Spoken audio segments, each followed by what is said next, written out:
Hi everyone. Welcome to రోజా ఇంట్లో ముచ్చట్లు. అందరూ ఎలా ఉన్నారండి? బాగున్నారా? మేము కూడా చాలా బాగున్నాము. మనం చండీ హోమం చేసుకున్నాం అని చెప్పాను కదా! మీకు వీడియో పెట్టాను.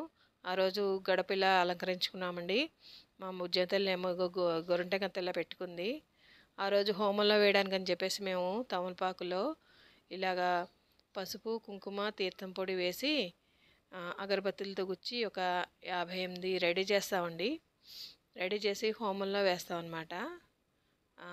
ఆ రోజు నైట్ హోమం కదా అని చెప్పేసి అన్నీ రెడీ చేస్తున్నాము.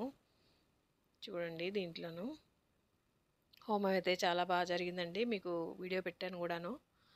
చూడని వాళ్ళైతే నా ఐడిలోకి వెళ్ళి చూడండి. హోమం చాలా బాగా జరిగింది. ఇగో ఇలా తమలపాకులు 2 తమలపాకులు పెడతాము. దాంట్లో వేస్తాం అన్నమాట. వేసి అమ్మవారికి సమర్పిస్తామన్నమాట. సో ఇది అమ్మవారికి తాంబూలం సమర్పించడం అన్నమాట. చేస్తున్నాను. ఈ హోమగుండం ఇలా రెడీ చేస్తారండి. ఇటుకలు ఇలా పేర్చి అంతా ఇసుక అది వేసి మా అబ్బాయి రెడీ చేస్తున్నాడు. అంతా పసుపు, కుంకుమ, ముగ్గులు వేసి ఇలా రెడీ చేస్తున్నాడు అనమాట. మీకు నచ్చితే కనుక లైక్ చేయండి ఫ్రెండ్స్. ఎవరు లైక్ చేయట్లేదు, సబ్స్క్రైబ్ చేసుకోవట్లేదు. కొత్త వాళ్ళైతే సబ్స్క్రైబ్ చేసుకోండి. మీ ఫ్రెండ్స్కి వాళ్ళకి షేర్ చేయండి ఫ్రెండ్స్. మీ సపోర్ట్ ఉంటేనే మేము ఏదైనా ముందుకు వెళ్ళగలం. మన ఇన్ని వీడియోలు మీకు అందించగలం. సపోర్ట్ చేయండి. చిన్న వాళ్ళమే కదా మేము. చిన్న ఛానల్స్ని సబ్స్క్రైబ్ చేసుకోండి. ఇంకా పువ్వులు అవి కూడా రెడీ చేస్తున్నాము. అంతా బియ్యం, కలసం, అమ్మవారి ఫోటో అన్నీ రెడీ చేస్తాం అన్నమాట. ఇది చాలా ఖర్చుతో కూడిన పని అండి. అయినా సరే మేము దసరాలో చేసుకోవాలని ఇలా చేస్తున్నాము. మంచిదని అమ్మవారి ఫోటో వెనకాల బ్లూ కలర్లో ఉన్నాయి కదా, అవన్నీ కూడా ఒక్కొక్క మంత్రానికి హోమంలో వేయాలన్నమాట. నేను అవి రెడీ చేసుకుని పెట్టుకున్నాం అనమాట. ఫస్ట్ వినాయకుడిని పూజించుకోవాలి కదా.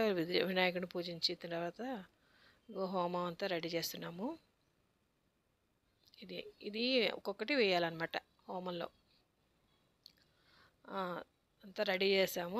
హోమం చేస్తున్నారనమాట. బాగా జరిగిందండి హోమం అంతాను. ఒక 2.5 అవర్ జరిగింది హోమం.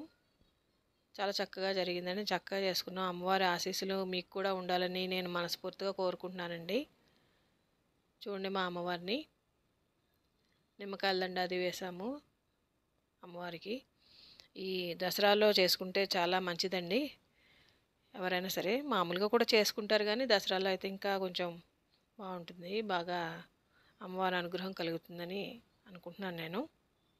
సో మీ అందరికీ కూడా అమ్మవారి అనుగ్రహం